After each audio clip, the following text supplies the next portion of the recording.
Lasima bị ngã bị đau, con trai lớn xót lắm, nhưng anh lại không nghĩ ra mình. Anh bảo Lasima sơ ý thôi, và đáng lẽ phải tránh xa Soja. Con trai lớn còn trách ông bố chồng, anh nói chính ông đã đón Soja về nhà, vì vậy ông cũng có phần trách nhiệm. Ông bố chồng nói, Lasima bị như vậy là do con trai lớn gây ra, nếu con trai lớn không cưới Soja, thì Soja đã không ghen với Lasima. Lasima cũng không bị đau. Bà mẹ chồng tức đến mức muốn mắng con trai lớn, nhưng rồi lại không nỡ, dù sao con trai lớn vẫn là con trai bà. Lasima thở dốc liên tục, cờ kêu đau lưng. Con trai lớn giục bà mẹ chồng chuẩn bị thuốc nhanh lên, để cô ấy đỡ đau chút nào hay chút đó. Nếu không ổn, anh sẽ đi mời bác sĩ đến xem ngay. Bà mẹ chồng nói, bác sĩ ở xa lắm, đợi mời tới nơi, Lasima chắc chịu không nổi rồi. Bà bảo con trai lớn cứ yên tâm, cách của bà sẽ có ích. Bà dặn Lasima cố chịu thêm chút, để bà đi chuẩn bị ngay. Nói xong bà vào bếp, bật bếp lên, lấy vài thứ không rõ là gì, cho vào chảo đảo nóng. Nhìn bà làm ai cũng hơi khó hiểu, không biết mọi người còn nhớ không? Trước đây bà từng làm một loại bột thuốc, rồi dùng cho Abu, lại lẩm nhẩm vài câu. Thế là Abu bắt đầu mâu thuẫn với vợ cả, rồi còn thân thiết với Soja. Cách làm của bà thật khó đoán, không biết lần này có hiệu quả không? Chẳng mấy chốc thuốc đã làm xong, bà đảo qua vài lần rồi nghiền nhỏ, mang ra để nguội ở bàn. Sau đó bà đến chỗ Lasime, nói thuốc đã xong, bảo cô ráng chịu thêm chút, rồi sẽ đắp lên ngay. Lasima ra hiệu làm nhanh lên, vì cô đau quá, sắp chịu không nổi. Bà mẹ chồng lấy khăn trùm đầu của mình, đặt trước mặt ông bố chồng, nhờ ông trải thuốc lên khăn giúp.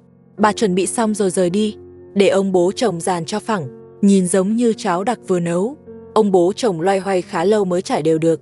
Lúc đó bà quay lại, cầm phần thuốc đã làm, đi tới đắp cho Lasima. Mọi người chờ xem có đỡ không.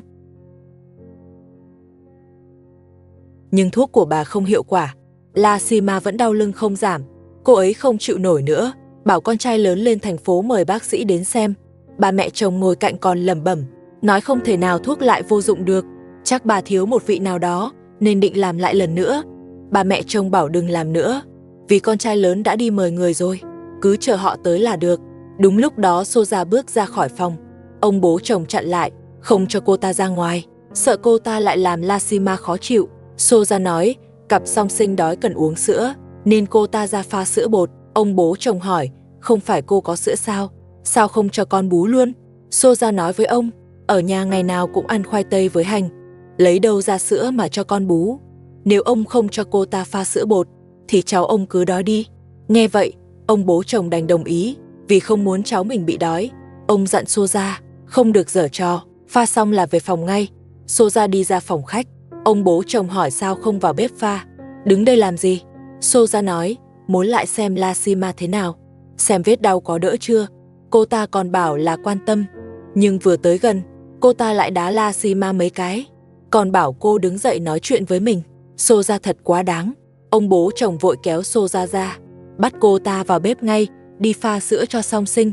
Soja nói, ông bố chồng không giữ nổi cô ta đâu, cô ta sẽ còn tìm lúc khác gây chuyện với Lasima. Soja nói, chừng nào còn chưa được căn nhà này thì cô ta sẽ không dừng lại, bảo ông tự mà tính. Rõ ràng Soja đang dùng Lasima để gây áp lực, muốn ông bố chồng sớm giao nhà cho cô ta. Ông bố chồng đứng ngay cửa nói với ông, nhất định không được đưa nhà cho Soja. Nếu đưa cho cô ta, thì cả nhà đều sẽ bị đuổi đi. Giờ ông bố chồng đã nhìn rõ ý đồ của Soja rồi. Chỉ khi nắm được căn nhà này, mọi người mới không bị cô ta ép ra ngoài. Soja nói với ông bố chồng, giờ Lasima bị đau rồi, mọi một người tốt nhất nên suy nghĩ kỹ.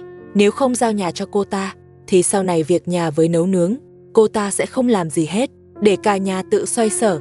Ông bố chồng nói với Soja, NU không vì cặp song sinh, ông đã đuổi cô ta đi từ lâu rồi, giờ cô ta càng lúc càng quá đáng. Ông bố chồng nói với ông bố chồng, rau ngoài vườn sắp khô hết rồi, nhờ ông ra tưới nước giúp. Ông bố chồng nói, ông không thể rời phòng khách, vì sợ vừa đi khỏi, Soja lại quay vào gây chuyện với Lasima. Ông bố chồng nó, yêu ông sẽ trông Lasima, bảo ông đi tưới nước nhanh đi, tê một điện hái luôn ít ớt mang vào. Ông bố chồng đứng dậy, gọi vọng vào phòng Soja, bảo cô ta nghe rõ, nếu còn dám ra gây chuyện với Lasima, thì ông sẽ không nhịn nữa đâu. Dặn dò xong xuôi, Soja lại nói với Lasima đang nằm dưới đất, nếu cô ta có làm gì cô, thì cứ kêu lớn lên, lúc đó tôi sẽ nghe thấy. Dặn dò xong xuôi, ông bố chồng cầm đồ ra vườn hái ớt. Vừa tới vườn, ông mở nước tưới cây trước, rồi bắt đầu hái ớt. Nhìn là thấy, ớt trong vườn đã bắt đầu héo rồi. Mấy cây ớt này không phải héo vì mùa, mà là do thiếu nước lâu ngày. Không chỉ ớt, ngay cả bí trong vườn cũng sắp khô héo. Đúng là cả nhà quá lười chăm vườn. Một lúc sau, con trai lớn dẫn bác sĩ tới. Đi ngang vườn, con trai lớn nói với bố chồng, bác sĩ trước xin nghỉ rồi, nên anh mời bác sĩ khác tới để khám cho Lasima. Bố chồng bảo họ vào nhanh, năm đi Lasima đau quá rồi. Bác sĩ bước vào phòng khách, đến hỏi thăm tình trạng của Lasima. Lasima nói lưng cô đau dữ dội, gần như không thể đi lại. Cô muốn bác sĩ kiểm tra kỹ cho mình. Bác sĩ giải thích rằng, ở đây không thể kiểm tra chuyên sâu, muốn kỹ thì phải đến bệnh viện. Bà mẹ chồng nói, Lasima không đi nổi, nên cũng không thể lên viện được. Bác sĩ đành kiểm tra sơ bộ trước. Một lúc sau, bác sĩ nói, Lasima bị ảnh hưởng vùng lưng, khiến dây thần kinh ở chân bị chèn ép, nên mới khó đi lại như vậy. Con trai lớn hỏi nên điều trị thế nào để Lasima mau hồi phục. Bác sĩ nói, tốt nhất là đưa cô đến bệnh viện, làm kiểm tra đầy đủ và cần theo dõi điều trị một thời gian, đến khi ổn hẳn mới được về. Con trai lớn nói, kinh tế của anh đang khó khăn, không đủ tiền để chữa dài ngày cho Lasima, anh nhờ bác sĩ nghĩ cách khác. Bác sĩ nói, mình cũng không có cách tối ưu hơn, nếu không điều trị đúng, cô chỉ có thể nằm nghỉ ở nhà. Sau đó bác sĩ đưa thuốc giảm đau ra, để giúp Lasima đỡ khó chịu trước. Trong phòng ngủ, Soja lại la hét, không muốn bác sĩ chữa cho Lasima. Con trai lớn mở cửa, kéo Soja ra ngoài, để cô ta nhìn rõ Lasima đã bị ảnh hưởng như thế nào, mà cô ta vẫn còn gây rối. Soja nói, đó chính là điều cô ta muốn thấy. Con trai lớn tức quá liền cảnh cáo cô ta, bảo cô ta im lặng lại, nhưng Soja vẫn không chịu yên, còn cãi nhau với con trai lớn. Tính khí cô ta thật khó kiểm soát, đúng là quá ngang ngược. Bác sĩ nhắc mọi người nói nhỏ lại, vì ông đang xử lý cho Lasima. Bác sĩ làm rất cẩn thận, tiến hành tiêm thuốc giảm đau cho cô. NG dặn Lasima đừng kích động và giữ tay đúng chỗ để tránh chảy máu. Bà mẹ chồng thấy Lasima giữ sai vị trí nên nhắc cô chỉnh lại. Trong lúc đó, Soja lặng lẽ đứng sang một bên, rồi cố tình lại gần bác sĩ. Khi bác sĩ đang nói chuyện với con trai lớn, Soja lại bất ngờ chen vào phá rối. Con trai lớn nổi nóng nên tát cô ta một cái, rồi đuổi cô ta ra ngoài luôn. Anh sợ cô ta tiếp tục làm loạn. Ông bố chồng cũng đi theo để canh chừng. Bác sĩ thấy chuyện trong nhà khá lạ, liền hỏi bà mẹ chồng người vừa gây rối là ai. Bà nói đó là vợ của con trai lớn, tên là Soja. Soja vì muốn giành căn nhà nên mới đẩy Lasima ngã ở cầu thang. Bác sĩ không hỏi thêm nữa, liền quay lại chỗ Lasima, gọi con trai lớn tới. Không vào được, Soja đứng ngoài cửa, nói lời khó nghe với bác sĩ. Con trai lớn đi tới yêu cầu cô ta im đi, hỏi cô ta có đang ổn không, sao lại nói chuyện khó nghe với người ta như vậy. Soja đáp, vì bác sĩ dám chữa cho Lasima nên cô ta mới cố tình nói vậy. Con trai lớn cảnh cáo Soja thêm lần nữa, nếu còn tiếp tục, anh sẽ không nhịn nữa. Nhưng Soja vẫn cứng đầu, tiếp tục nói những lời khó nghe. Con trai lớn đành phải can thiệp mạnh tay, vì cô ta quá ngang ngược, không chịu nghe. Soja ích kỷ và quá đáng, nên bị con trai lớn dạy cho một bài. Nhìn cảnh này ai cũng thấy hả dạ. Soja đáng bị nhắc nhở như vậy, để biết cảm giác bị người khác tác động là như thế nào. Soja đúng là lì thật, bị nhắc nhở đến mức đó rồi, mà vẫn không chịu thay đổi. Cô ta còn nói những lời khó nghe. Con trai lớn bảo cô ta nên biết giữ miệng, đừng làm gì quá đáng kẻo có ngày hối hận. Soja lại nói con trai lớn đang hăm dọa cô ta, còn bắt con trai lớn im đi. Trong suy nghĩ của Soja, chỉ có cô ta được làm người khác khó chịu, cơ nờ người khác thì không được làm lại cô ta. Đúng kiểu muốn gì cũng phải theo ý mình. Con trai lớn còn đứng yên, bảo Soja cứ thử làm tiếp đi, nhưng Soja lại không dám. Cô ta nói với con trai lớn là chồng của mình, nên cô ta không nỡ làm gì. Nhưng Lasima lại là kẻ thù của cô ta, hễ có cơ hội là cô ta sẽ tiếp tục gây chuyện, muốn bảo vệ Lasima. Cách tốt nhất là để Soja rời khỏi đây, cuối cùng vẫn là vì chuyện căn nhà. Theo tôi thấy, Soja và Lasima căng thẳng đến mức này cũng là do ông bố chồng gây ra. Nếu ông bố chồng không cho Maria ở nhờ miễn phí căn nhà đó, để Soja và Lasima tách ra ở riêng, thì đã không xảy ra nhiều chuyện như vậy. Ông bố chồng vì lợi ích của mình đã biến gia đình đang yên ổn thành nơi căng thẳng, cứ như mỗi góc nhà đều đầy áp lực và mệt mỏi. Tất cả là do ông bố chồng để ra, con trai lớn thì cũng chẳng có chính kiến gì.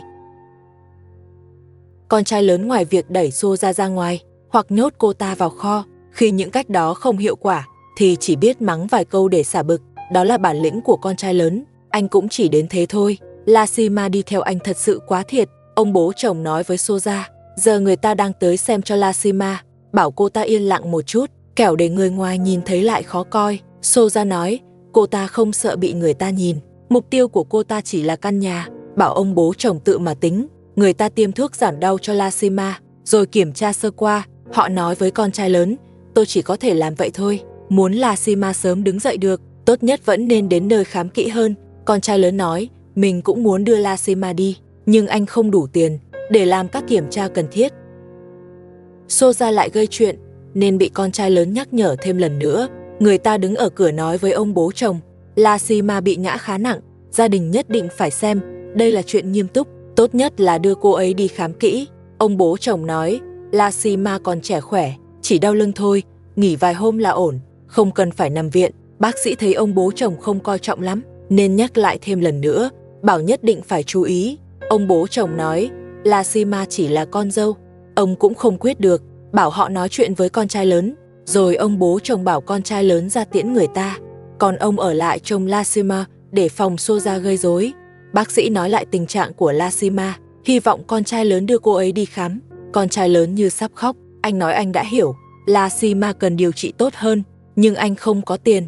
Bác sĩ nói, không có tiền thì tìm cách xoay, chứ nếu không đi khám kỹ, họ không dám chắc sau này Lashima có thể đi lại bình thường. Con trai lớn nghe xong càng lo hơn, anh nói với họ, anh sẽ bàn với cả nhà, rồi sớm đưa Lashima đi khám. Đúng lúc đó Soja lại đi ra phòng khách, đứng ngoài sân nói lời khó nghe, còn đuổi bác sĩ đi. Bác sĩ lại nói với con trai lớn, họ nghi Soja có vấn đề về tinh thần, nếu có điều kiện thì tốt nhất cũng nên đưa Soja đi kiểm tra. Con trai lớn nói anh hiểu rồi.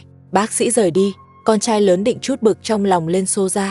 Soja thấy vậy thì vội bỏ đi. Con trai lớn buồn bã hỏi ông bố chồng, không biết phải làm sao mới đúng. Con trai lớn cầm một ống nhựa đi ra và tiếp tục nghiêm khắc với Soja.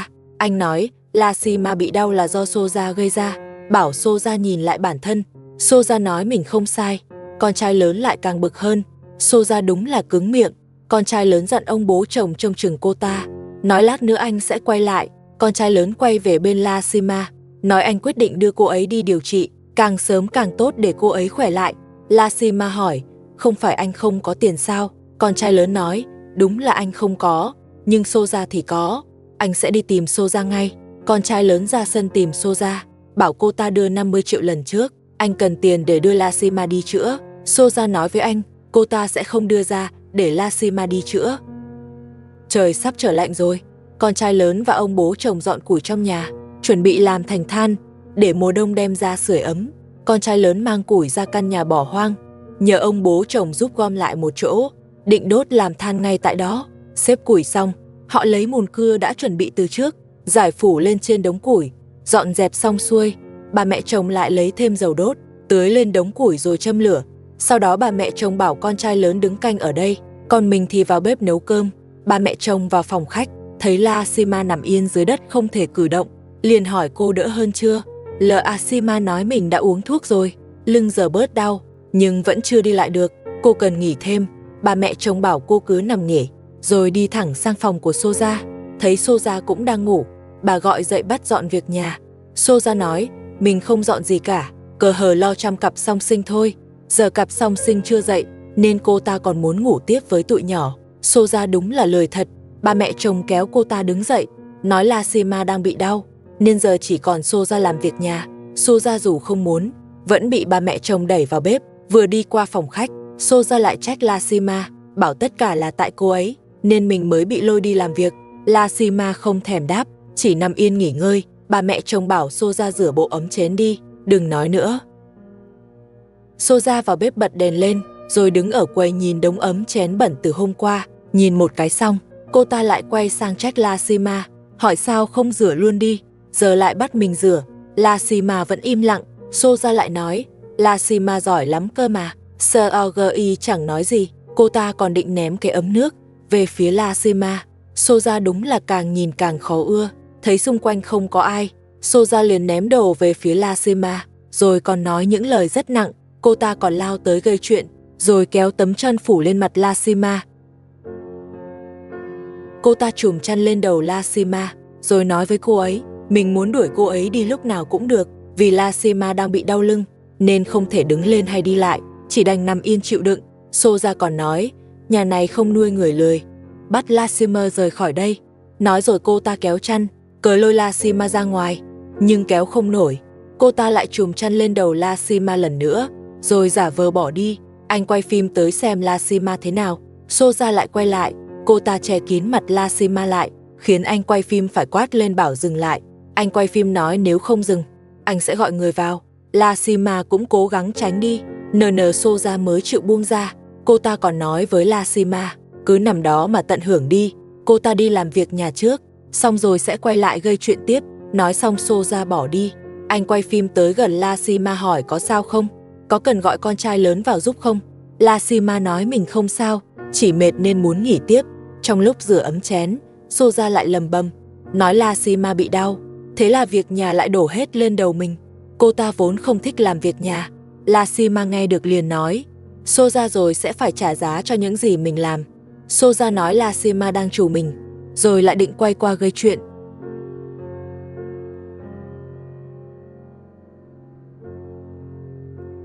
Souza cầm cái vật bếp gõ mạnh lên người Lassima, còn kéo cô ấy dậy. Lassima vốn đang đau lưng, nên đau đến mức kêu lên, nhưng Souza chẳng quan tâm, vẫn cố kéo Lassima ra ngoài. Ông bố chồng nghe thấy liền chạy vào. Souza thấy ông tới thì định chạy, nhưng không chạy kịp, bị ông bố chồng giữ lại. Nhìn cảnh này thật sự quá đáng. Ông bố chồng chỉ giơ tay cảnh cáo, chứ không làm gì quá. Lúc này Lassima nói với ông, lưng cô lại đau hơn rồi, vì vừa bị Souza kéo mạnh. Cô nhờ ông lấy thuốc giảm đau giúp. Ông bố chồng bảo cô đợi một chút. Ông chỉ vào Lassima rồi nói với Souza, làm nhiều chuyện quá đáng như vậy, sớm muộn cũng phải gánh hậu quả. Souza lại cãi mình chẳng làm sai gì, cũng chẳng sợ bị quả báo. Ông bố chồng yêu cầu Souza đưa 50 triệu, lao tiền chữa lưng cho Lassima, nhưng Souza không đồng ý. Ông bố chồng liền bảo con trai lớn xử lý chuyện này. Souza cũng không chịu nhún nhường. Cô ta nói với con trai lớn rằng ông bố chồng đang định cưới Maria. Nghe vậy, ba mẹ chồng cũng bực theo và lên tiếng phản đối. Bà nói Souza đang nói linh tinh. Con trai lớn bảo bà mẹ chồng bình tĩnh, vì anh muốn làm rõ chuyện vừa nghe. Sau đó con trai lớn hỏi ông bố chồng, lời Souza nói có đúng không? Ông bố chồng đáp, làm sao ông có thể cưới Maria được? Ông nói, Souza bịa chuyện vì không muốn đưa tiền, chỉ là cố tình lảng tránh vấn đề. Con trai lớn quay sang hỏi Souza, bảo cô ta nói rõ ràng cho xong. Souza nói, ông bố chồng từng bảo cô đưa tiền, đổi lại sẽ giao căn nhà Maria đang ở cho cô ta. Ông bố chồng nói, mình chỉ nói vậy để thuyết phục Souza, chứ không đời nào giao nhà cho cô ta. Ông chỉ muốn lấy tiền đó để chữa cho Lassima thôi. Còn chuyện cưới Maria là Souza tự bịa ra. Nhìn tình hình, mọi người đều tin lời ông bố chồng hơn. Con trai lớn ép Souza phải giải quyết ngay, bảo cô ta đưa tiền ra. Souza lại la lên, hỏi sao chẳng ai tin lời cô ta. Cô ta nói, Maria được ở nhà miễn phí là vì ông bố chồng có ý với Maria. Ông bố chồng nói, mình không có tiền, làm sao cưới ai được. Souza liền nói, vậy nghĩa là ông đã thừa nhận rồi. Nếu ông có tiền thì đã cưới Maria từ lâu. Còn nếu không phải vậy, thì sao ông không đuổi Maria đi? Thế là không thể lấy tiền từ Souza ngay được. Con trai lớn quay sang nói với ông bố chồng rằng anh không quan tâm chuyện Maria, anh chỉ quan tâm Lassima có được chữa trị hay không. Anh bảo ông bố chồng cố xoay tiền trước để đưa Lassima đi khám càng sớm càng tốt. Nhưng ông bố chồng nói ông không có. Con trai lớn lại hỏi vợ cả. Vợ cả nói, tiền trong nhà vốn đều qua tay ông bố chồng. Ông bố chồng nói, tiền của ông không còn nhiều, chỉ cần lấy được 50 triệu của Souza là đủ. Con trai lớn bảo ông bố chồng tính lại, trước mắt cứ gom tiền đưa Lassima đi chữa đã. Sau đó con trai lớn lại đến bên Lassima, hỏi tình hình của cô thế nào. Anh nói anh đã bàn với ông bố chồng rồi, hễ gom đủ tiền sẽ đưa cô đi chữa ngay. Lassima nói cô tin con trai lớn, nhưng lưng cô lại đau trở lại. Con trai lớn chỉ về phía Lassima, bảo Souza nhìn cho rõ. Anh nói chỉ cần Lassima khỏe lại thì Souza sẽ không bị dồn hết việc nhà nữa. Souza nói cô ta biết, nhưng con trai lớn muốn cô đưa tiền để chữa thì cô sẽ không đưa. Cô thà tự làm việc nhà một mình, còn hơn đưa tiền cho Lassima chữa bệnh. Souza thật sự quá lạnh lùng. Con trai lớn nói, nếu cô ta đã không đồng ý thì anh cũng không ép nữa. Anh kéo Souza đi dọn dẹp. bảo lau sạch dầu mỡ trên bếp. Soja nói, cô ta biết phải làm gì, không cần ai chỉ đạo, chỉ cần không phải đưa tiền, thì bắt cô ta làm gì cũng được. Con trai lớn tức giận, trách Soja quá vô tình. Soja lại cười và nói, mình vốn luôn như vậy. Cô còn dặn con trai lớn, đừng nhắc chuyện 50 triệu nữa. Con trai lớn nói dù không có tiền của Soja, anh vẫn sẽ tìm cách. Lasima đi chữa, rồi anh mang thuốc đến cho Lasima, an ủi cô cố chịu thêm chút. Anh nói tình trạng của cô sẽ sớm khá lên, và anh cũng sẽ sớm xoay được tiền. Lasima vẫn nói, cô tin con trai lớn sẽ làm được, cô cũng sẽ sớm hồi phục thôi. Con trai lớn ở cạnh chăm Lasima uống thuốc. Ông bố chồng lại nói chuyện với Soja về số tiền đó. Ông bảo cô và Lasima nên hòa thuận, không nên đối đầu nhau mãi. Ông nói, Soja nên giúp Lasima, để cô ấy sớm hồi phục. Con trai lớn cất thuốc của Lasima cẩn thận, rồi lại đến nói với ông bố chồng. Anh nói Lasima là người tốt, không thể để cô ấy nằm ở nhà mãi. Anh muốn đưa cô ấy đi chữa ngay hôm nay. Ông bố chồng cũng công nhận Lasima tốt, cô giống vợ cả đều hiền lành. Ông cũng xót cho cô, nhưng ông không có bao nhiêu tiền, nên khó giúp được nhiều. Con trai lớn nói, trước đó ông bố chồng đã lấy của anh nhiều tiền sinh hoạt, giờ anh mong ông trả lại một phần, để anh lo cho Lasima. Ông bố chồng thừa nhận có lấy tiền sinh hoạt, nhưng thời gian qua ai cũng ăn ở trong nhà, chi tiêu cũng đã hết nhiều rồi. Con trai lớn vẫn năn nỉ ông, bảo ông ráng giúp trước một khoản, nhưng ông bố chồng nói không xoay nổi, bảo con trai lớn tự tìm cách khác. Ông bố chồng lúc này chỉ lo cho mình trước. Con trai lớn cũng rơi vào thế khó, vì anh không còn lựa chọn nào khác.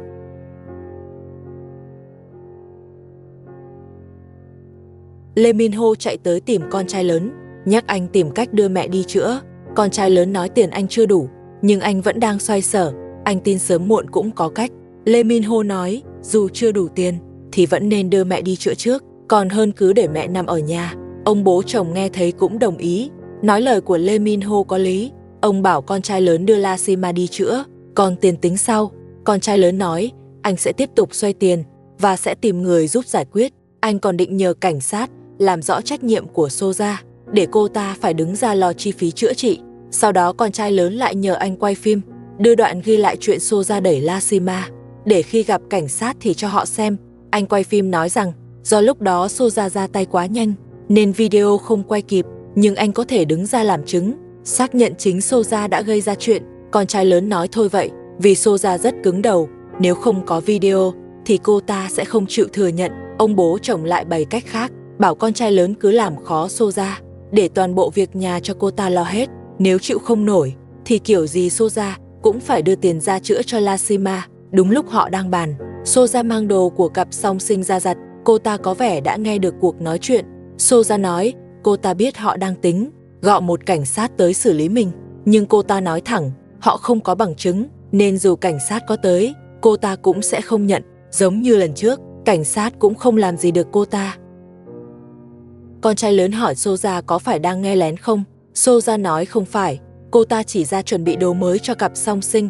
Con trai lớn liền trách cô ta, nói cô ta chỉ biết lo cho song sinh, mà lại chẳng quan tâm Lasima. Anh bảo nếu đã giặt đồ, tờ hờ giặt luôn cả đồ của Lasima nữa. Soja nói đồ của Lasima, để Lasima tự lo. Con trai lớn nói, Lasima bị vậy là vì Soja gây ra chuyện, nên giờ cô ấy không làm được gì, vậy nên việc nhà chỉ còn Soja làm. Anh nói nếu không muốn làm, thì hãy đưa tiền ra để anh đưa Lasima đi chữa trị.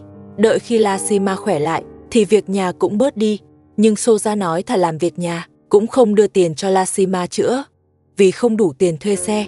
Con trai lớn đành tính cách đưa Lasima đi bằng xe đẩy, nhưng Lasima đang bị đau lưng, nên cách này rất dễ khiến cô ấy khó chịu hơn. Anh quay phim liền nhắc con trai lớn, nói làm vậy không ổn đâu, vì xe quá nhỏ, Lasima khó nằm cho thoải mái. Nhưng con trai lớn nói, anh không còn lựa chọn nào khác, tiền không đủ, nên chỉ có thể làm tạm vậy trước. Từ khi cưới Soja, con trai lớn như rơi vào bế tắc, ai nhìn vào cũng thấy gia đình ngày càng rối. Con trai lớn lấy tấm chăn từ bà mẹ chồng, định lót vào xe để Lasima nằm đỡ đau. Soja thấy vậy liền hỏi, anh lấy chăn để làm gì? Con trai lớn nói anh đã tìm ra cách rồi, anh sẽ đưa Lasima đi chữa. Soja hỏi tiền ở đâu ra? Con trai lớn nói dù không có tiền, anh vẫn phải đưa Lasima đi, vì cô ấy là vợ của anh. Câu nói đó khiến ai nghe cũng thấy anh còn có trách nhiệm, nhưng thật ra cũng nhờ Lee Min Ho nhắc nhở, nên anh mới quyết dứt khoát như vậy.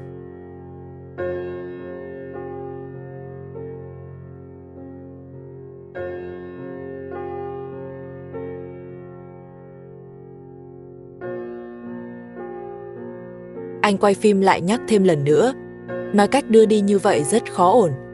Vì xe quá chật nên Lashima nằm vào dễ bị đau hơn. Con trai lớn nói anh sẽ tự xử lý, đảm bảo Lashima sẽ không sao. Anh còn lấy thêm gối tựa, rồi nói với Lashima rằng mọi thứ đã chuẩn bị xong, sẽ qua đón cô ngay. Đúng lúc đó Soja từ phòng khách đi ra, thấy con trai lớn chuẩn bị xe thì bật cười. Con trai lớn liền nghiêm giọng bảo cô ta đừng cười nữa, nhưng anh càng nói, Soja lại càng cười nhiều hơn. Cô ta còn mỉa mai rằng anh nghĩ ra chuyện kỳ cục thật. Soja còn nói anh không sợ hàng xóm thấy sẽ chê cười sao.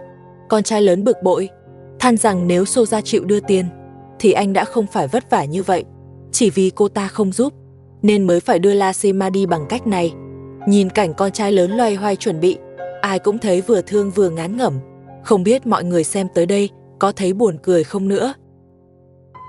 Soja cố tình làm xe đẩy bị lật để cản con trai lớn đưa Lashima đi chữa trị. Thế là lại thêm một trận rối ren nữa. Con trai lớn và bà mẹ chồng cùng đỡ Lashima dậy, cố gắng giúp cô đứng lên. Dù tiền bạc không dư dả, con trai lớn vẫn quyết định đưa Lashima đi khám trước, còn lại đến nơi rồi sẽ tính tiếp. Con trai lớn dặn ba mẹ chồng, đường tới bệnh viện khá xa, nên để tiết kiệm chi phí điều trị, anh định đẩy xe đi bộ tới đó. Anh cũng lo lưng Lashima bị ảnh hưởng nặng, có thể phải điều trị lâu hơn, nên anh bảo ba mẹ chồng đi cùng, để hai người thay nhau chăm sóc Lashima. Lần này ba mẹ chồng không từ chối, mờ gật đầu đồng ý. Lashima lúc này rất yếu, mới đi vài bước đã không chịu nổi. Con trai lớn bảo bà mẹ chồng ra lấy xe đẩy, còn anh ở đây trông Lashima, vì cô ấy quá yếu rồi, không thể đi thêm nữa. Ba mẹ chồng ra sân đẩy xe lại, thì thấy chiếc xe đã bị lật. Bà đoán ngay là do Soja gây ra. Bà bực bội nói với ông bố chồng, không thể cứ để Soja làm loạn mãi.